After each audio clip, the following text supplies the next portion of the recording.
All right, perfect. I'll send that to you afterwards. Thanks so much. This the CRM Insights, just to very quickly show you what this offers is, this is a list of all of the recurring agreements that you have in ConnectWise, all the companies against them. And it's just a really nice, easy way where you can actually then search for products. So if I wanted to do M365 as an example, and then either pick a couple or even grab all of them, you can then very quickly go, okay, well, we've got 19 unique services. That's our revenue. That's our cost. Just looking in ConnectWise, okay? So just an easier way to index down. And then, of course, you can add in additional search capability on top, and it will just continually filter down the information we're showing, okay? So that's just available. And the main part of the system that we're looking at really is the reconciliation module, which, if I say come back to reconciliation, where was it? Somewhere the last, okay. So these are the 3 vendors that we've currently got loaded into Cloud Olive, and they're ready. They're in production, really. The way that Cloud Olive works is we load in a file, typically an invoice, but you can actually download the original template, if you will, by just clicking on the hyperlink.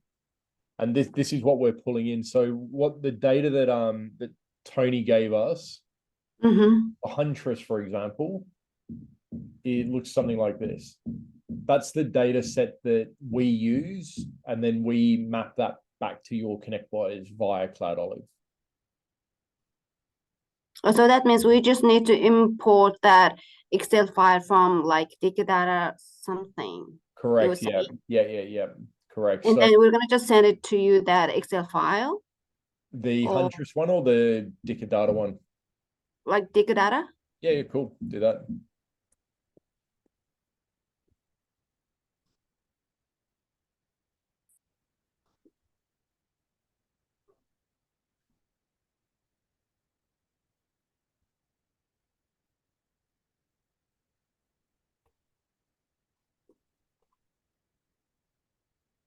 Adam, you waiting for me?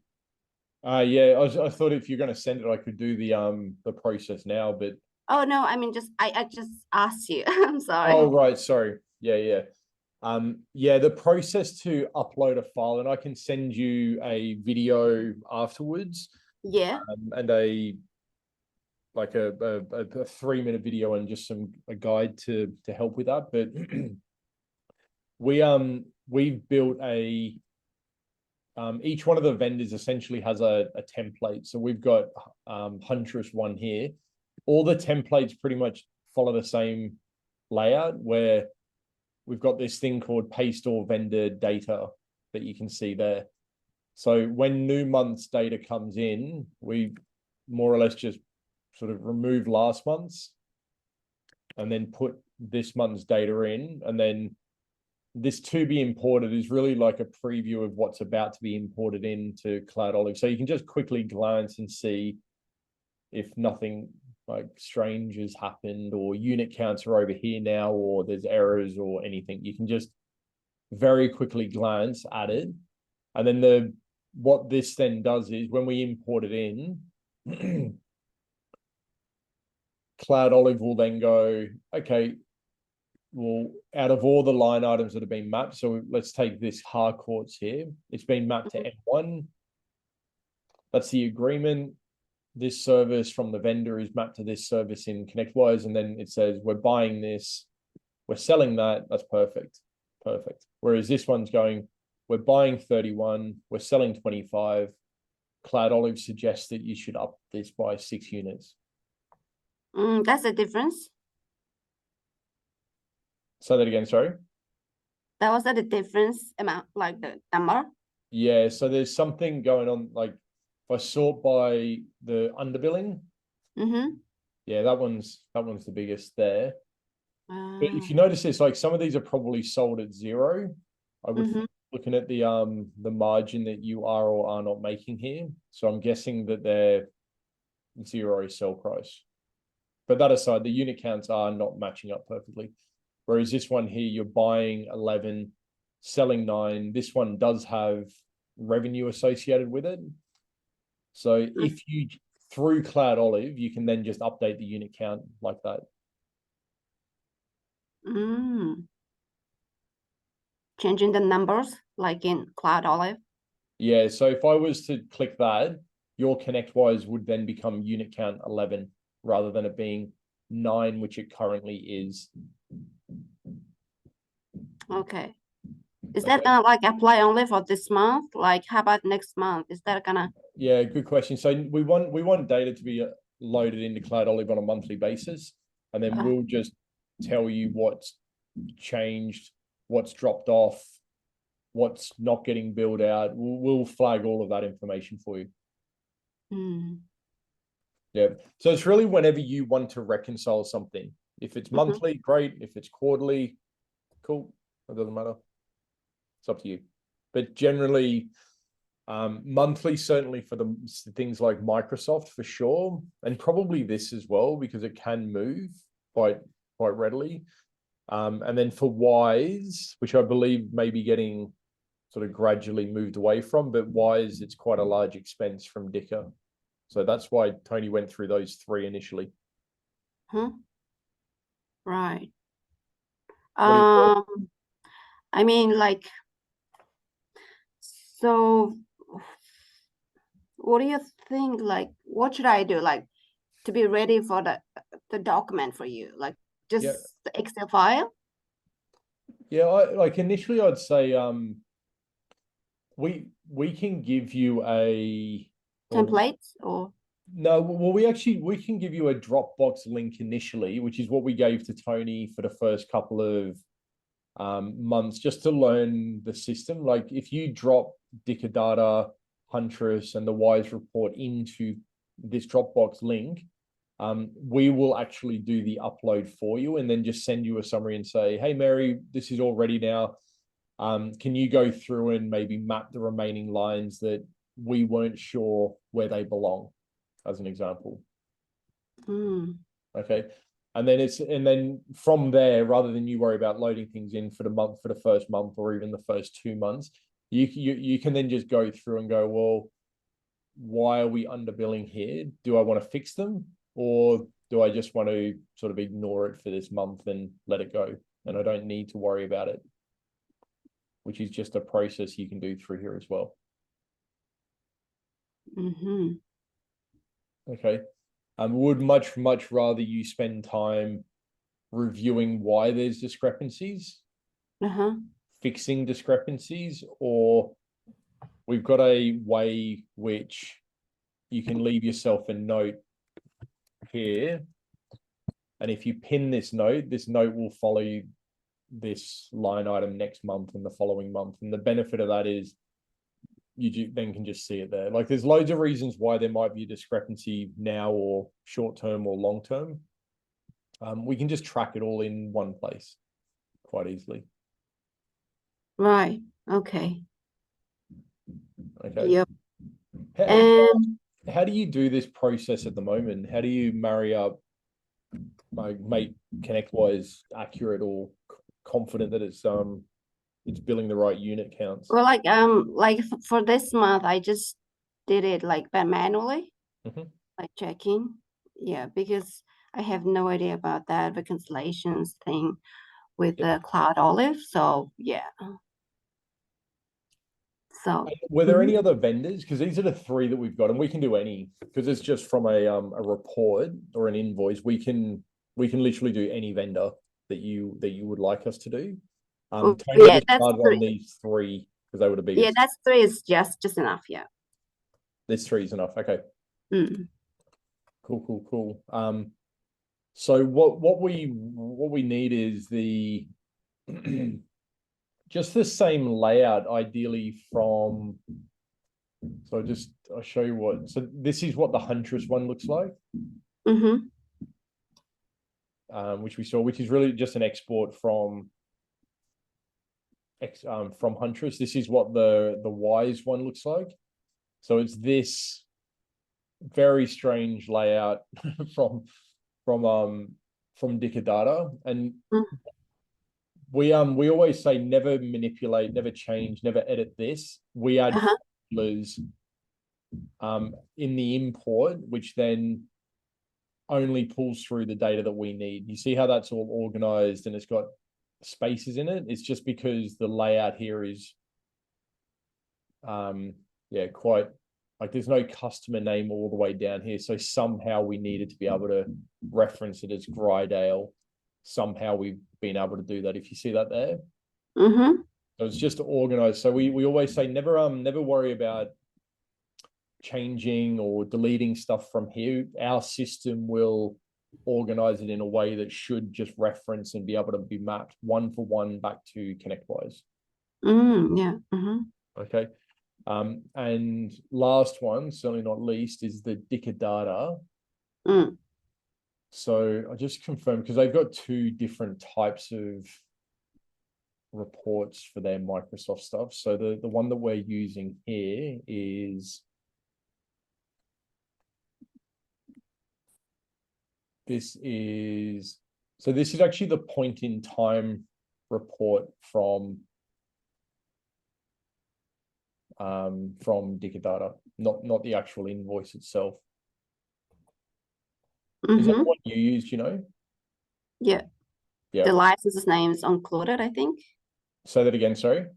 License names are included in that list, I think. License names, these ones here, or this one? Yeah, it looks like that one, maybe. Yeah, the difference, the other one has in column C, has something called subscription ID. Okay. That's the difference between the two. Let me just see. So there.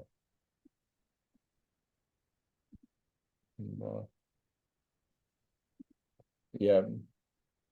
So it might be useful even having the report, these three reports loaded into Dropbox. And although you may or may not make changes to it, it's kind of up to you. We will just flag if there's anything very different, and then come sort of this next billing cycle, you can use it before you bill out if you wish.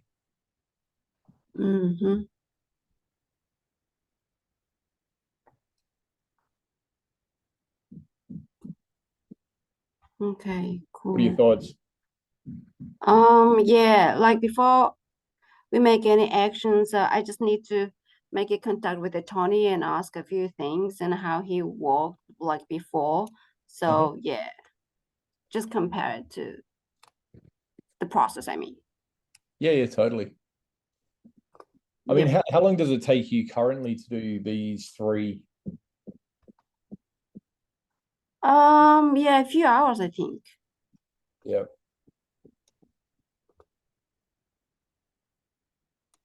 Yeah, hopefully we can help cut that down to sort of 50, 20, 30 minutes max. Yeah, that'd be great, right? Yeah. Yep. There are still some of these lines here. So we really want our unreconciled line count to get down to 0. And when it's like, this just means that there's a vendor line, there's 12 vendor lines that doesn't currently map back to ConnectWise for some reason. So scope accounting, the way we get that down to 0, the unreconciled line counts are all. Is that picking up that only for that licenses difference numbers, or like, I don't know, how does it like pick it up that 12? So like these 12 unreconciled are really just showing there are 12 vendor lines, vendor services that we couldn't find an addition inside ConnectWise that made sense to automatically map to. So on the right-hand side, we can manually map it, and you only need to map it once ever. I'm guessing it's that. And that's it there. So the reason why our system did not automatically map it is because there's duplicate product IDs. It's the same product. You see that? Okay. So we can actually, I'll just quickly show you something that we can do, but so there's actually 20. See that? We're buying 90. And this was older data. So that probably is 20 now. But in your reconciliation and counting, you'd need to go, okay, 19 or 20 there, 17.3. Okay, cool. Where this thing's actually okay. And I'll just show you how Cloud Olive can help with this.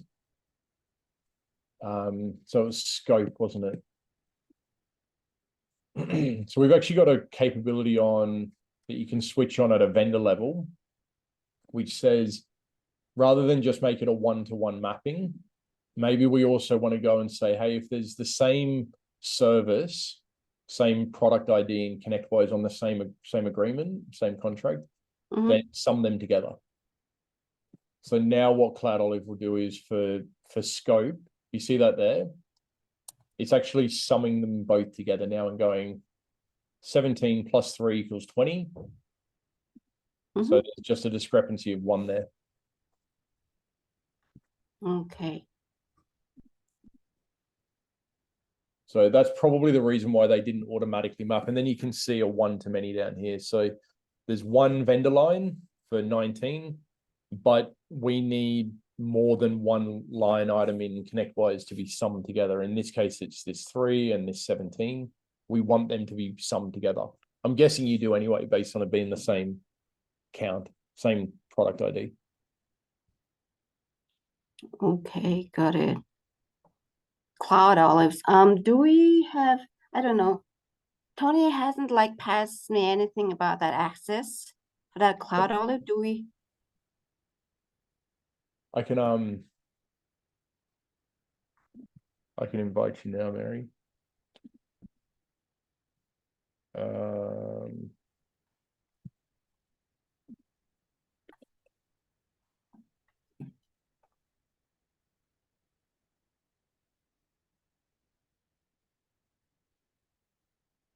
I'll make you an admin, which gives you the ability to invite others as well, if you so choose to. Okay, so and then I'll make you an admin just here. Done. So you should receive an email from us in a sec. Okay. As you're getting familiar with the system or need to add in anything or like the security side of the system, there's an FAQ down the bottom left of the product, which can be quite helpful just to familiarize yourself with things. Okay, got it. Yeah, because I just need to bit familiar for this. Oh, for sure. Yeah, because for sure. so new. Yep. Yep. And maybe if you, when you have time, if you wish to anyway, send us across those 3 files and then we can work through them together if you want. Just a real quick 15-minute session, answer any questions, and then at least when it comes to next month, it will make a lot more sense. All right. Yes, sure. We'll do it. Maybe. Right. Yep. Yep. Thanks, Adam. All good. All good. Yes, just sing out if you have any questions, but I'll follow up with a email around like the Dropbox link and the files that we have got this implemented for already. Yeah. And also some training documentation that can help just get familiar with what's going on. Yeah, that'd be great, Adam. All right. Yep. Cool. Let's start there, I guess. Yeah, I think it is. Anything else at the moment, Mary? Yeah. Oh my God. That's it for today, I think so far. And maybe I will have so many questions maybe afterward. Yeah, perfect. That sounds good. Any of my emails, you're welcome to use the link to book directly into my calendar. Just use the partner link. You're welcome to. Or just send me an email and I'll get back to you. Yeah, sure. Thank you. Awesome. Speak soon. Yes, bye. Mary, bye now. Bye.